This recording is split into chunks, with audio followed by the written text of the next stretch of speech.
Welcome to What to Expect in Pandemic Year 3, a business and economic perspective.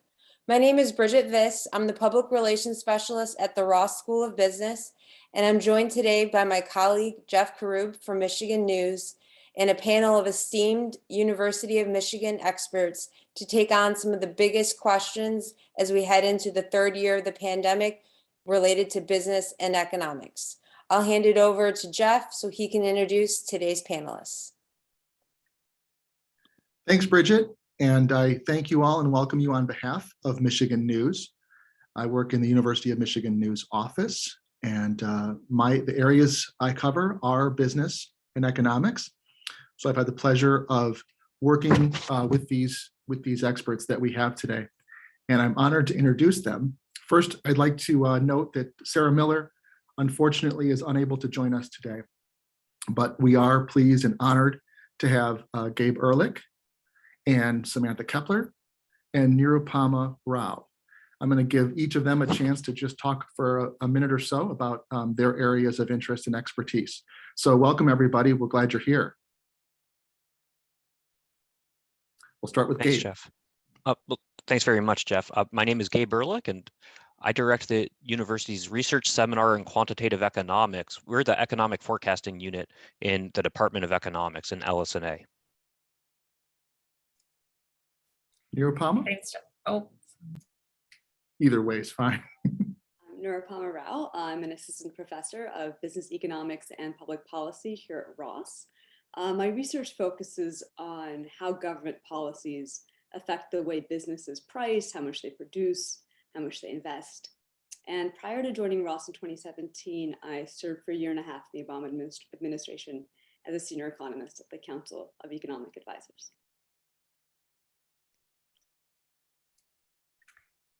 Hello, my name is Samantha Keppler. I'm an assistant professor of technology and operations here at the Ross School of Business.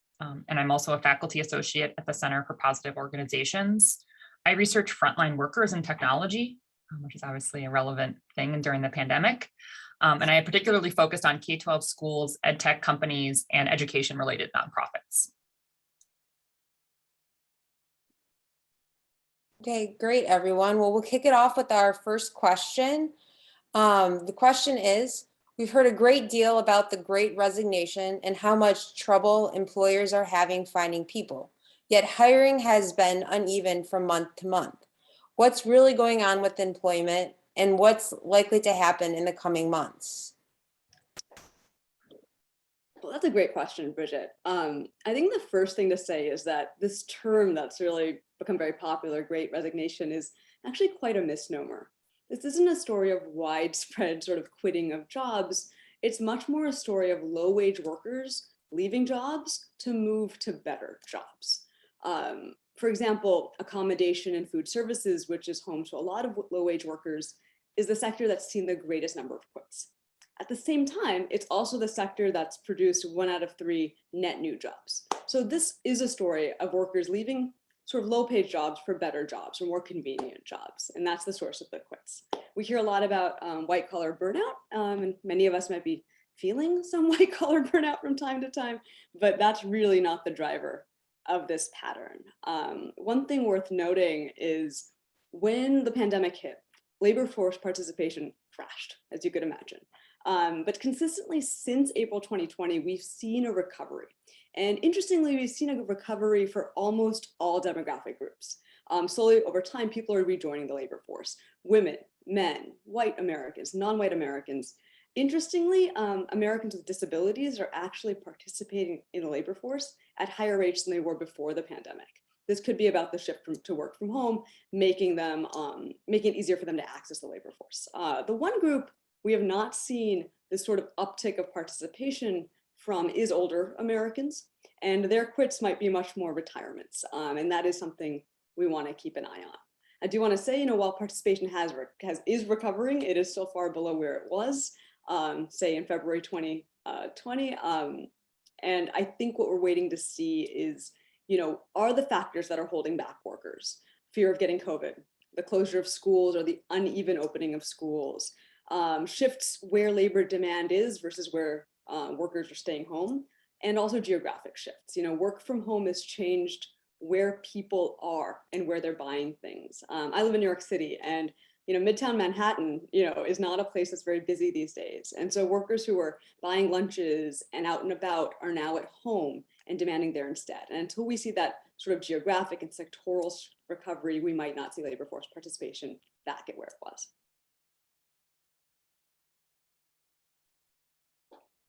I can just add, I'll add just one Please, quick yeah. thing, is that one of the things I think that is getting lumped together with talking about the Great Resignation are just general staffing issues. We've seen this with airlines having to cancel thousands of flights because they don't have enough staff. And in education, maybe we have all personally experienced cases where our children's schools are closed because of staffing issues. And this is not because of resignation, this is because of COVID exposures or illnesses or other rules that are happening.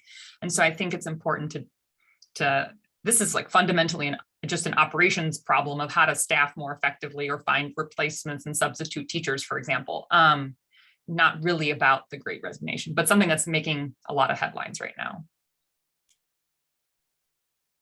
Yeah, just to piggyback on what Nirupama and Sam mentioned, the first thing to say is if you look at 2021 as a whole, we had a very strong year for job gains.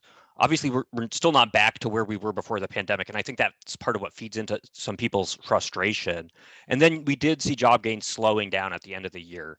In my group and my team, we think some of that stems directly from the pickup in COVID caseloads, and just as Samantha and Nirupama are mentioning, we do expect some weakness in job growth in the short term here in January, potentially February, but then rebounding in the spring. So just to look ahead a little bit. Just to add to what Nirupama mentioned about labor force participation and the growth of the labor force, and another reason that the labor force has been growing slowly is that international immigration has collapsed during the pandemic. We had about 250,000 international immigrants to the United States in 2021. If you look back to 2015 and 2016, we were getting about 1 million, or over 1 million, I believe, international immigrants per year. And so that's contributing to the tight labor market for sure. And then the other thing I would add is just labor demand is sky high right now. So if you look at job postings, Indeed offers an index. Job openings are about 60% higher than they were before the pandemic. And that's a big part of why it's so tough to fill jobs is we do have slow growth of the labor force. At the same time, we've got job openings that are sky high. And it's part of why wages are rising. It's part of why businesses are experiencing labor shortages. And some of that demand is arising from whether it's the pandemic or the policies we use to address it, the composition of domestic consumption has shifted, right? Away from services, which people are afraid to use, towards goods. And some of these jobs or areas where there's demand, it's actually hard for workers to shift into those industries. One that comes to mind, Gabe, is construction. Construction is skyrocketing, and it's hard to go from maybe being a customer-facing service representative to working construction. And there's just a mismatch of where demand is and where workers with skills are sometimes. Yeah, I agree with that wholeheartedly. And, something I would point out in particular with construction is, we had a big shortfall, frankly, of residential construction in the United States after the Great Recession up to the pandemic. And, now we see construction really taking off, but there's really in some sense a missing generation of workers who would have been learning those skilled trades and things like that, who didn't go into the construction industry. And like you say, it's not an overnight thing where you switch from, working in potentially a services industry to working in construction. And, just something that brings to mind, and something I wanted to point out is labor shortages really were becoming a problem before the pandemic. So in a lot of ways, the situation we're in now is getting back to where we were before the pandemic. In 2019, we would warn people, listen, labor shortages are coming. The pandemic disrupted that temporarily, but we're really back to that situation now. A big part of it is that the population in the United States is getting older. A lot of people are aging into retirement ages, as Nirupama mentioned. And like I said, that was starting to put a limit on job growth even before the pandemic. And then the collapse in international immigration doesn't help.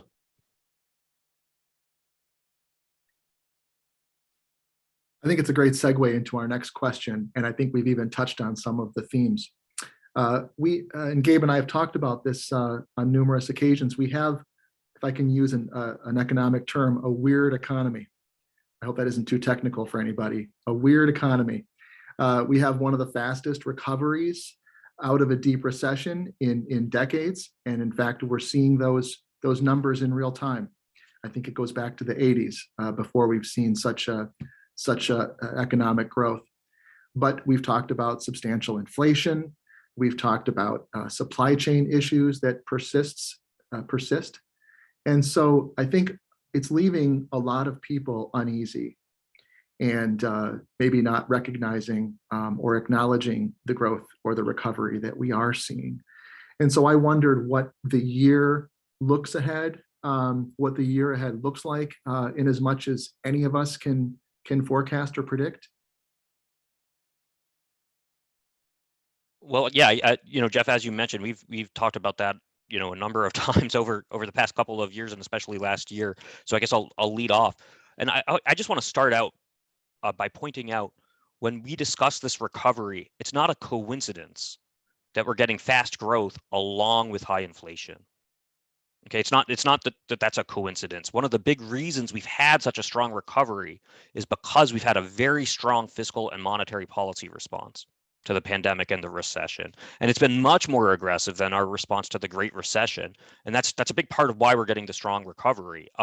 The downside is that we've experienced higher inflation than people are used to, and that eats into people's paychecks and their purchasing power. And I definitely understand why people don't like it, but I do want to remind everyone what the trade-off is by comparing this recovery to the recovery from the Great Recession. The unemployment rate got up to 10% in October of 2009, and it wasn't until I think January of 2018 that the unemployment rate fell to 4% in the last business cycle. So that's over 8 years. In the pandemic, the unemployment rate rose above 14%, and we're already back down to unemployment below 4%. So that's less than 2 years. So that's the trade-off. I do want to talk about what I expect over the next 2 years, but I guess I would be curious if Nirupama and Samantha agree with that or have a different perspective on that trade-off. Okay, so yeah, so I mean, I guess I think that's a pretty conventional view among I completely agree. Like, I mean, there is no world in which you could look at the injection of fiscal policy itself and any reasonable multiplier as to how government dollars translate into like economic activity. And given the supply constraints we're facing, given COVID, and not see some price movement, some inflation.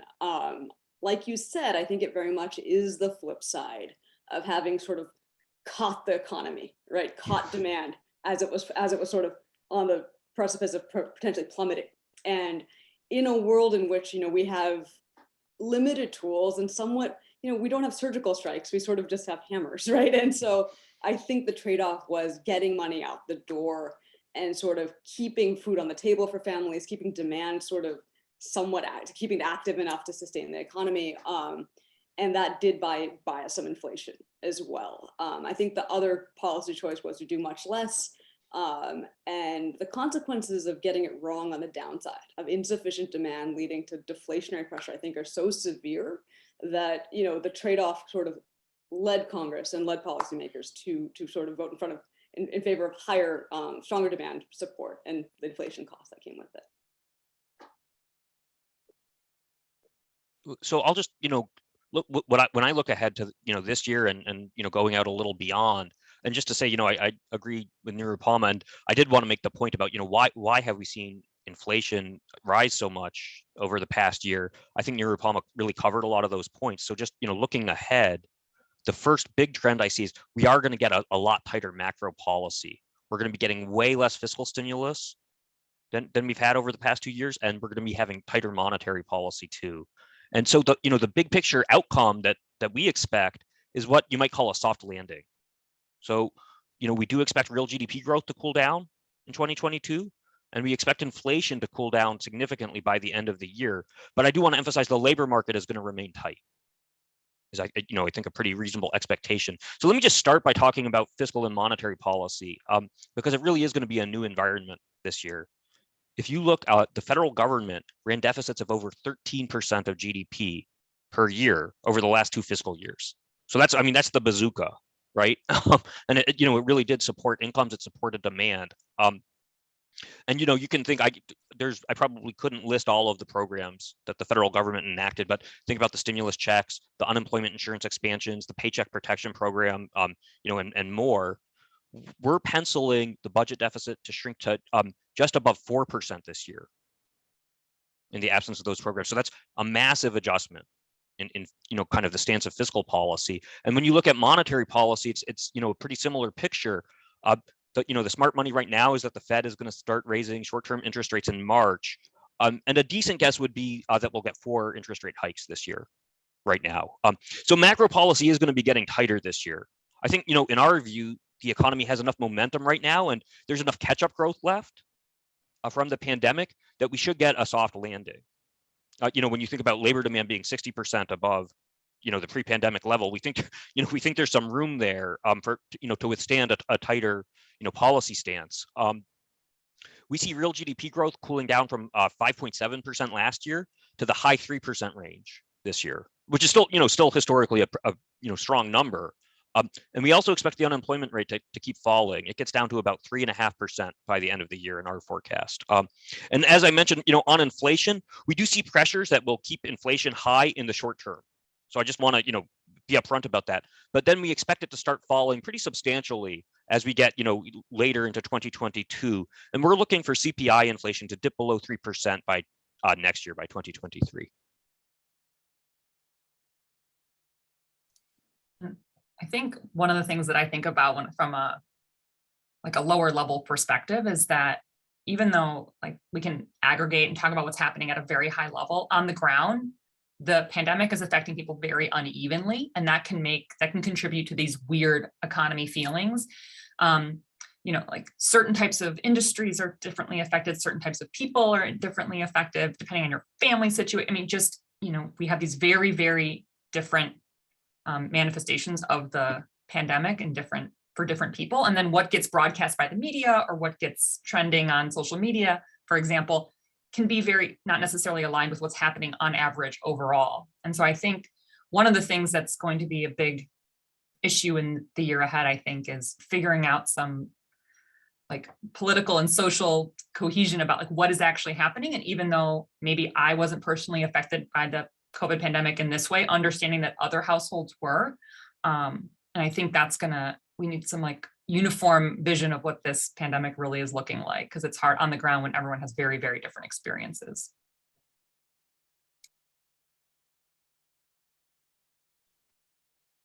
Very true. One of the industries and one big way that the pandemic has kind of impacted a whole industry is education. We've seen here at the University of Michigan, the Ross School of Business, that the way education is delivered has shifted so much in this pandemic. The switch to virtual has become, it's every week we hear of a different high school switching to virtual because of COVID cases.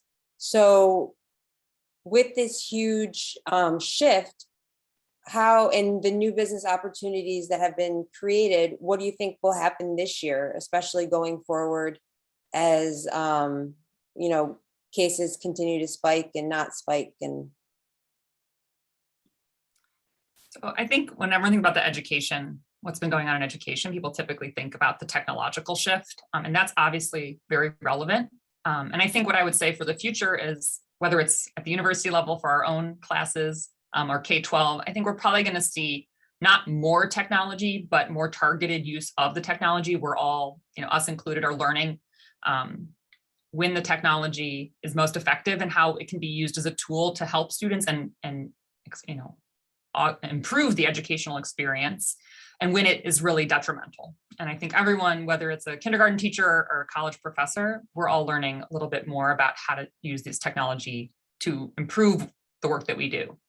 But I think the hidden shift in education, and that I think is sort of representative of some of the other shifts that are happening in other sectors of the economy, is a shift towards customized frontline solutions. So to be explicit, in education, we're seeing a lot of shift towards letting students, teachers, and principals make decisions about how to run their school, as opposed to districts or states.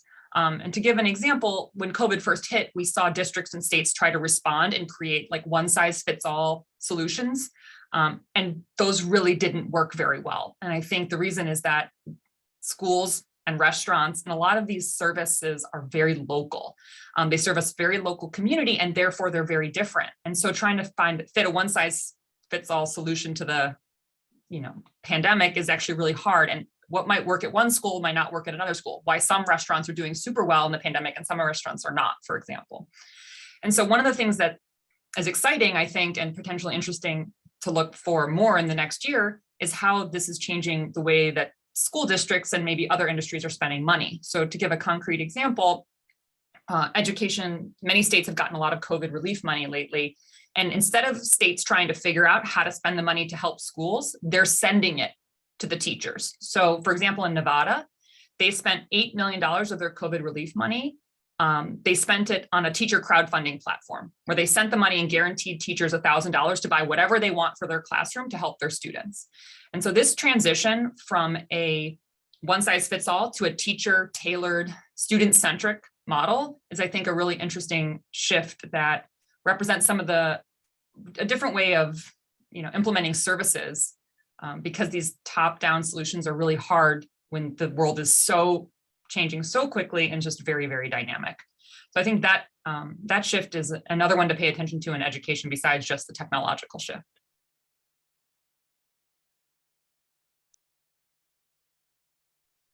I might, that was really interesting. Samantha, so it's cool to hear about that. Just to add from our perspective, one of the things my unit does, as a public service really is to track the local economy. So the Ann Arbor economy and the Washtenaw County economy. So Ann Arbor is located in Washtenaw County, Michigan. And higher education is a key driver of the local economy. And something that we're seeing is college enrollment is down substantially from where it was before the pandemic. I think down about 6.5%, if I have the numbers correct. That's national. It's not, not necessarily local, but it's an important trend. And in fact, if you look closely, community colleges have really been affected the most, with enrollments down about 14% from before the pandemic. And that's bad news for employment in higher education. And it makes for a tough environment, certainly in a college town like Ann Arbor. I would expect enrollments to start turning around next academic year, just as some of the COVID restrictions go away and we can get back to, that really in-person social experience that, people love about college and hopefully remember fondly from their college years. But, one thing that might limit enrollments, as we go forward is the labor market being so tight. So, something we know is in a weak economy, a lot of people take that as an opportunity to go back to school and maybe upskill. When you can, get a high-paying job without doing that, it's less attractive to go to college. So, that's something that we're watching. And then, just to the point Samantha made, it sure seems like students don't view online education as, a perfect substitute for in-person. And that's, part of why we think, people are staying away right now. And, I certainly sympathize with that, but I was really interested to hear what Samantha said. And, it is early days in terms of, remote education. And so I would expect those services to keep getting better as we move forward. But obviously that's a long-term thing, not a short-term thing.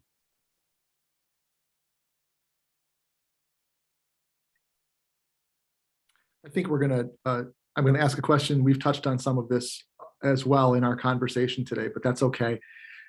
We don't have any epidemiologists on the call today, and that's okay. That's by design.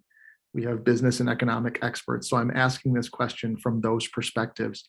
As a nation and world, how prepared are we for the next pandemic? What kinds of things should we look to change to be better prepared from those perspectives? Nirupama, do you want to start? Sure. I mean, I will say that I was actually quite pleasantly surprised by how quickly Congress is able to come together and actually pass pandemic relief aid. And it was heartening and it was nice to see, but I don't necessarily think we can count on that at any given crisis. And so one thing I'd like to see sort of to address future sort of pandemics, fingers crossed we're gonna have another one, but anything of this scale, but also to better address the sort of run-of-the-mill recession. I think one thing that would help our economy is to have a system of what I call automatic stabilizers in our fiscal policy. So so Congress passes these stabilizers well in advance of a slowdown.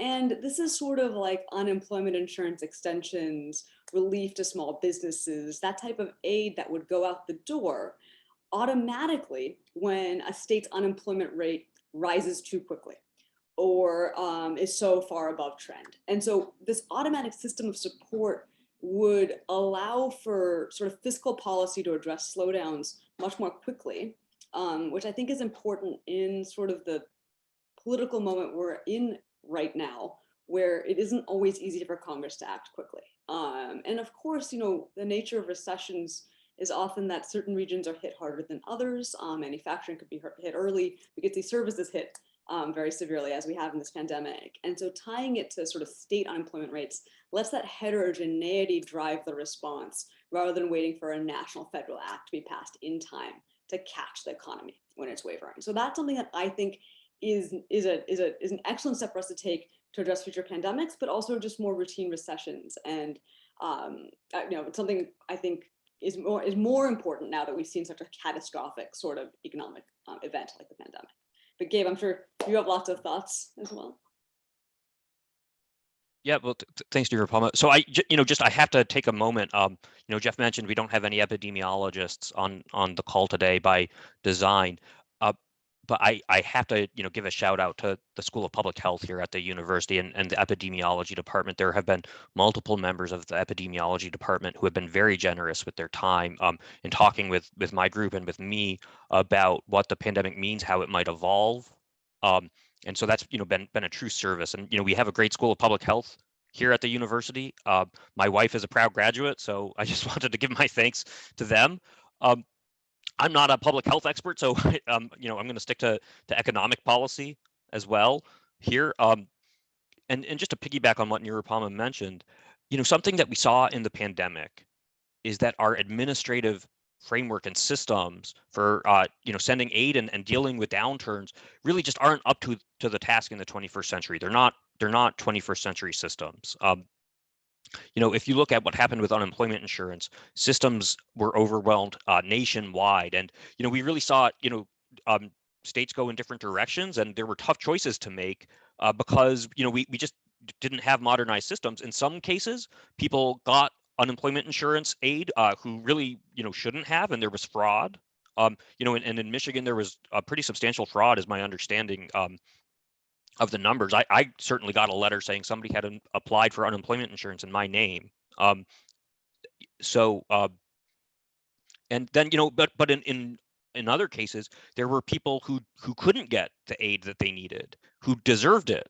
And so we had, problems on both ends. It was really unfortunate and difficult. And we saw it with some other programs too.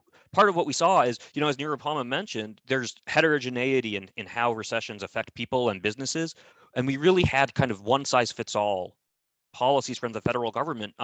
When you think about something like the Paycheck Protection Program, the government, basically sent out money to, any small or medium-sized business that applied. Because it just didn't have a way of targeting which businesses were at highest risk. And when you think about the economic impact payments, they really went out, basically nationwide to almost every household. Again, we didn't have a way of targeting the households who needed it most. So I really think from, an economic policy standpoint, just investing in the administrative capacity and the systems that are ready before the next crisis comes is an important thing. And of course, it's boring advice in a way. And, the best case scenario is we never use those systems and, we don't have another crisis. But, I think that the pandemic really showed that just, hoping for the best isn't sound policy. So. I mean, I also wonder, Gabe, you're much more of a macro person than I am, but I also wonder if some of these dollars were better targeted through sort of more intelligent capacity to target through the government programs. I just wonder if the sheer number of dollars that went out the door could have been smaller and maybe less inflationary in that sense, but that's more your expertise than mine. So Yeah, I agree wholeheartedly. I think one of the things that I'm hearing you guys both say, which I think I was thinking as well, is we need to have, like in our public services or economic policymaking, adaptability and flexibility in a way that's basically asking these bureaucratic, large institutionalized systems to be more flexible and adapt quickly to things that are dynamic and fast changing, which is inherently very hard.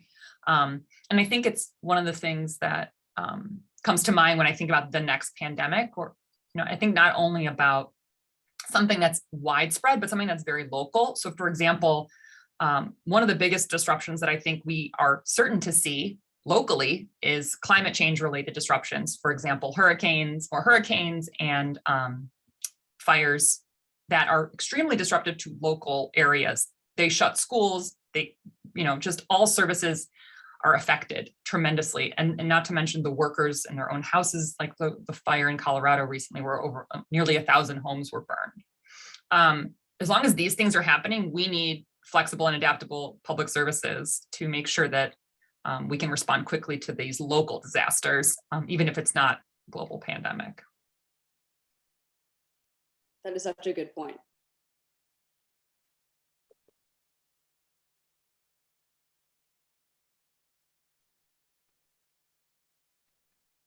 Okay. So kind of also going back to, the shift in industries that we've seen. We have seen a huge shift in what industries are successful now versus which were ones that were the leaders before the pandemic. Do we see this disparity continuing? Especially as, we saw Peloton stock, skyrocket at the height of the pandemic, and now it's, crashing down to earth with every TV show that shows it in their shows, I guess. So what are our thoughts for that? This is something that we follow pretty closely, mostly from an employment perspective. So yeah, I always tell people I try not to forecast the stock market. We have to pencil something in to make a forecast, but if I could forecast the stock market, I would be working in private industry. So I'll stay away from stocks, but just to think about employment, across industries, as you say, we've really seen a lot of variation in how different industries have performed during the pandemic. If you look at an industry like transportation and warehousing, employment's actually substantially higher now than it was before the pandemic. So when you think about, all of the deliveries, I'm thinking about, the Amazons, Walmarts, those, kind of warehousing, that's really been a growth industry during the pandemic. If you look at industries like leisure and hospitality, they are still running well below where they were before the pandemic in terms of employment. And it's actually also true for some other sectors such as government and healthcare as well. And, a common theme in the industries that have been lagging behind is that they involve a lot of face-to-face contact. So thinking, when you think of leisure and hospitality, you might think of restaurants, bars, or thinking about healthcare, employment is way down in nursing homes. People don't feel safe in nursing homes, and a lot of people have left, and employment is way down. One thing that concerns me about these trends is that the industries that are lagging behind, by and large, are lower paying industries. And we do expect these disparities to persist for a while, certainly during 2022. And especially here in Michigan, we see these trends. When you think about the pandemic, it really has scrambled how we do a lot of things, how we work, how we play, how we shop, how we travel. It's going to take a long time for those face-to-face industries to really, get back to a new normal. And, we're definitely not there right now. I mean, I think one thing I wonder about personally is, the pandemic is now, we're in the third year of the pandemic now. And, some of the ways in which our consumption patterns have been limited by sort of the risk of COVID, it's been going on for 3 years now. And, I start to wonder whether some of these consumption pattern changes are starting to actually affect preferences. And, while I generally think the people tend to predict things are going to change more than they actually do, things often return to the way they were. I am starting to wonder a little bit if people are, getting more used to cooking at home or working out at home, and, whether service use may be sort of revised, where people don't necessarily get haircuts as often as they used to, or go to the same exact trips that they used to as far away. So I wonder a little bit if preferences will be changing, and we might see some of these changes persist into this year and next year. But I do often think that people are often excited to get back to life as it was, or things change far less than we think they will. So I think that's one area of uncertainty that I see going forward. Yeah, just to add one other thing is I think there's a lot of actually interesting variation within industries as well. And that can be a source of learning and an interesting way, like understanding why this restaurant in Ann Arbor seems to be doing amazingly. What about it? Why were they able to adapt? What did they have in place already? What new things did they do that they're able to adapt more effectively than another restaurant, for example? And I know that in part of the Impact Studio course here at Ross this semester, they're working with the restaurant workers in Ann Arbor and the restaurants to try to think about how to innovate their business models and adapt to this new reality. But I think that that's by thinking about what within industries can be translated to maybe support the whole industry as a whole, or maybe even across industries, what can we learn? Like one of the things we talk about in education is how these teacher-led solutions are coming into place, and can we move that to the healthcare sector, and how can we gather ideas from nurses who are the ones that are on the front lines and know most intimately what these patients need? How can we gather ideas from them and maybe help invest in more targeted solutions? So I think there's opportunities for learning from that variation that is potentially interesting, but also not. We don't know what those main ideas are yet, but there's potential. I'm fascinated by the idea of changing preferences and how that will shake out in the economy. The other day I was hearing about more and more movies going straight to streaming, right? Pixar, everything is going straight to Disney Plus. And that's not just a movie that's not in the multiplex, right? What movies are being made is necessarily changed by whether we're talking about the big screen or the small screen. Yeah, I mean, I think in some ways what's interesting is I think the pandemic has forced a lot of firms to see for example, what a direct to streaming revenue stream would look like for them, right? This is not an experiment that Pixar would have done on their own in 2016 and opted to not show a movie in the theaters, but they were forced to. And perhaps they're learning that the revenue stream might be different than if you start at the Cineplex. Maybe merchandising comes out quicker or the tie-in is different. And I think sort of some of this, like Sam was saying, will be things that we learn from. And while like 2024 hopefully will feel very different than last year, maybe some of the things we've learned will carry through, and we'll see a different pattern of production and consumption in the economy longer term.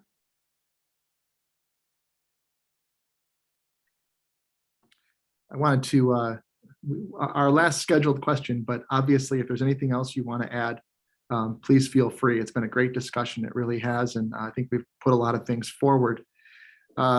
My disclaimer is that we have no crystal balls. I think we've made that clear in this conversation. But I also know that this question can be thought of in less of an expectation way and more of a what we'd like to see. And so I'm going to ask each of you to talk about your top 2 things on your radar for what will happen or what you'd like to see happen in business and in the economy in this year ahead. So we could start with Sam. Sounds good. So 2 things that are on my mind. The first is I'm really interested to see how the pandemic has changed the way that companies view and treat their frontline workers. Whether we will see more trust and communication, empowerment of the front lines. We've seen signs in people's yards and things that are trending on social media about showing gratitude for the frontline workers, but whether that actually translates into different business practices. I know there are new apps that are being developed to try to improve communication at large companies between the management and the front lines. And one of the main ideas from a lot of the operations that came out of the Toyota production system is that frontline workers have the best insight into the problems that your company faces, because they're the ones that are interacting with customers. They're the ones that are packing the boxes. They know where the obstacles are and the failures. And so I'm interested if the narrative around the front lines that has stemmed from the pandemic will actually translate into more listening to frontline workers. And this can help things like retention and helping to the bottom line in terms of keeping your good workers, but also there's evidence that this actually improves the quality of what your business produces, whether it's a service or a good, by listening to the ideas from frontline workers. So I'm curious to see whether this will persist or whether, I think things will go back to maybe the way they were, where I think that before the pandemic, frontline workers were very much viewed as interchangeable. Turnover was sort of maybe even an efficient solution because you don't have to pay people as much, et cetera, et cetera. So I think it'd be interesting to see what happens. And the second thing I'm interested to see play out is the effect of so many things on inequality. And I think it's very easy to, at first glance, think that the technological advances or the integration of technology into our services and other systems is a way to improve access and reduce inequality. For example, having virtual appointments, having access to online degrees or online courses. But I think that that effect on equality is not necessarily played out. Like I know Latrice has a question about the impact of women in the pandemic. And I think just because you have a work from home option, is that helping women in the economy? I think that that's not necessarily the case. And is a virtual school option helping students that are coming from low income households? That also is definitely not seem to be the case. So I think there's a potential that the technology change in the pandemic is really just creating a rich get richer effect, where the people that were already advantaged are the ones that are able to leverage the technology to gain further advantage. And it's not really outlifting the proverbial bottom or whatever at all. And so I'm interested to see whether the equalizer of technology is actually something that exacerbates inequality in our society. So those are two things that are on my radar.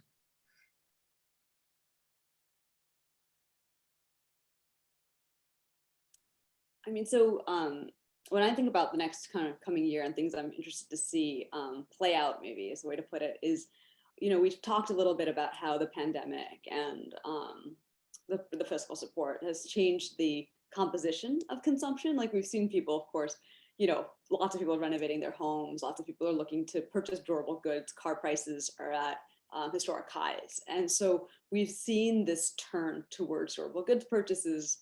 And I'm interested to see over this year whether that was really just a pulling forward of demand. So people who would have bought a car or renovated their homes in the next year or two simply did it during the pandemic. And then we see a slowdown this year in those durable goods purchases, or if this is somehow a persistent change in the way people consume. Like back to Bridget's example of Peloton, that has seen this mismatch. I mean, they've had such volatile demand. It's been very hard, I think, for that company, where they had skyrocketing demand for a while in 2020, 2021, and they started ramping up production and producing bikes and treads and whatever. And then they were surprised to see it wasn't some kind of re-rating of Peloton demand. It really was just an acceleration. And so coming into 2022, end of 2021, they saw this slowdown in purchases, and they've now sort of paused production in order to kind of rematch supply and demand. And so Peloton clearly has seen more of an acceleration versus a complete change of demand. And I'm interested to see whether that plays out for other durable goods as well. The other thing I'm interested to see is, like I said, one area of labor force participation that has dropped since the onset of the pandemic and sadly remained low is the labor force participation of older workers. So it seems to be that many people, in their early 60s, instead of continuing to work, they looked at the risks of coronavirus and decided to retire. And while retirement sounds like an absorbing state, actually, when you look at the economy as a whole, a lot of people kind of move in and out of it. They come back to part-time work or come back to full-time work after trying out retirement for a year or two.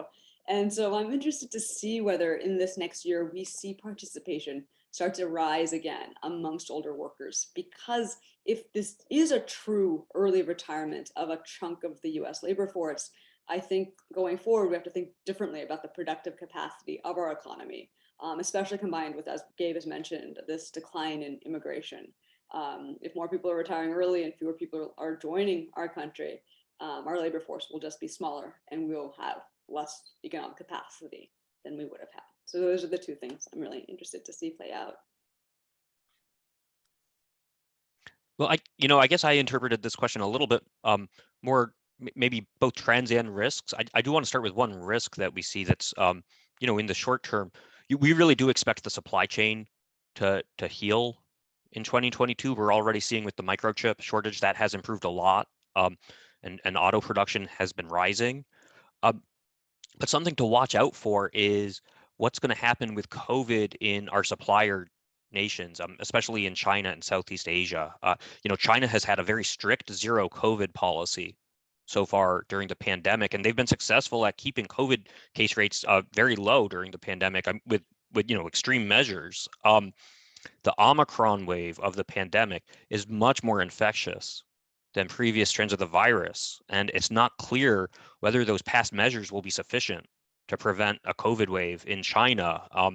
If China does hold on to its zero COVID policy, that could be very disruptive to supply chains, with lockdowns, with plant shutdowns, and those sorts of things. But on the other hand, if China gives up on zero COVID, that could also be disruptive, depending on how the virus spreads. So I think that's something we're watching, where people were hoping that 2022 would be the year that we got out of the woods on the supply chain. we might find out that not so fast. Another thing to point out is that the Olympics will be in China next month, and that certainly could lead to an uptick in COVID there. And then just another trend on my radar is it really does seem remote work is here to stay. One of the things that we follow is cell phone GPS data on people's time use and travel patterns, and it tells an interesting story. So what I want to do is look maybe back to last fall, so before the Omicron wave, because that certainly is causing changes in time use right now, and time spent outside the home. But looking back to before the Omicron wave last fall, total time spent outside the home had mostly recovered from the pandemic. So in terms of things like trips to stores and restaurants, trips to schools, healthcare providers, things like that, people were really getting back to normal, in a sense, to where they were before the pandemic. The Omicron wave has put a dent in those numbers, but we do expect that to fade away as the Omicron wave comes back down. But the big exception to that trend of people getting back to normal has been time spent at workplaces. Here in Michigan, for instance, time spent at workplaces is still running more than 20% below where it was before the pandemic. And it really didn't rise that much last year. It did rise over the course of the year, but not nearly as much as some of the other categories of time use. We do expect some more return to the office, some additional return to the office, as the pandemic fades. But if you look at surveys of firms and workers, people say they expect about 20% of all work hours in the economy to be done remotely, even after the pandemic is over. And if that's the case, we really might already be close to the new normal in terms of time spent, in the office or at the workplace. And that has major implications for where people will live and where jobs will be located and what cities will look like going forward. And Nirupama mentioned, Manhattan, not being as busy. And I think that's something that you see in a lot of downtowns. So I would love, if people have thoughts about what that might mean. But I think it's a trend that's here to stay. I mean, just to piggyback off of what you just mentioned, I think it ties back to something Sam was saying, that there's been some the time use surveys have provided us a lot of insight as to how sort of people's days have changed during the pandemic. And we see that commute times in particular are falling, right? And people on average are saving something like 50 minutes a day on commutes. And some evidence suggests they're kind of splitting that time gain evenly between working more and maybe having a little bit more leisure. But to go back to what Samantha mentioned, I can't help but think that, that isn't true for frontline workers. That isn't true for a Starbucks barista or someone working in the service industry. And so I think this is a source of inequality, in the sense that someone who gets to work from home in professional services is gaining this time. And if half of that, 25 extra minutes per day each day are spent working, that will probably translate into wage gains over time if they're more productive, and translate into more leisure, which is of course enjoyable. And that is a benefit that only applies to some workers. And so I think inequality is inevitably part of the story as well. So yeah, I mean, I don't know if Sam, you have further thoughts on that as well. Yeah, I mean, I think in general, there's one way to look at this, the shift towards working remotely is what about like one of the things that keeps workers happy is feeling like they have control over their job and have autonomy.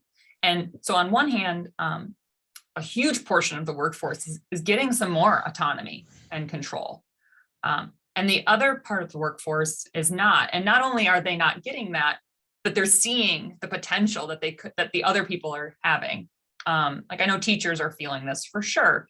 Not only do they not have control themselves over whether they're working remotely or not, but it's often like within a 24-hour notice. I mean, this happens even at Ross sometimes where we have to convert really quickly.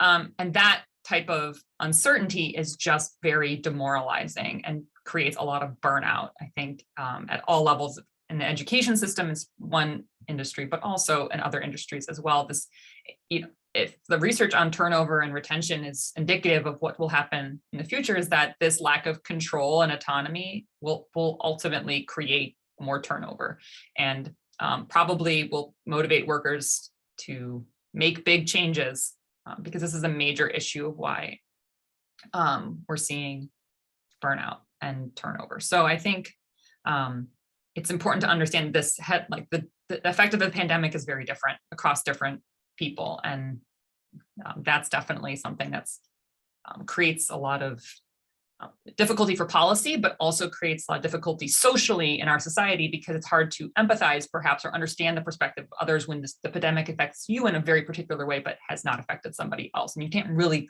be in their shoes and know. So that creates a lot of issues as well. I think the extra 25 minutes is being spent playing Wordle.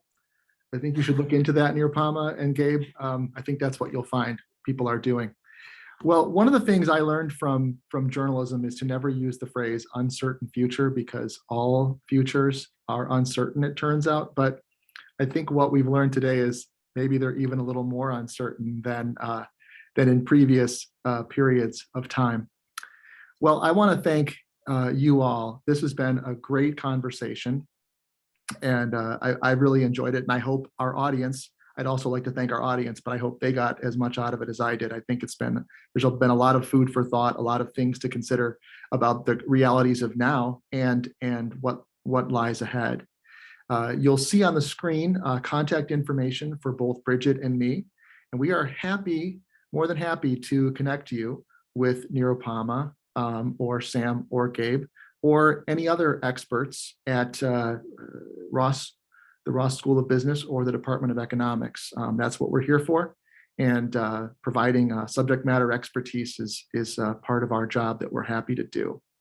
So if there's nothing else, I should also mention that we will be editing today's presentation, and we'll be sharing it in the near future with those who attended. I don't have a date for that, but just we hope that it will be very soon. So thank you all again to our panelists and to the audience on behalf of Ross, on behalf of Bridget and her team, and me and Michigan News. We're grateful to you all. So thanks, and have a great day and weekend.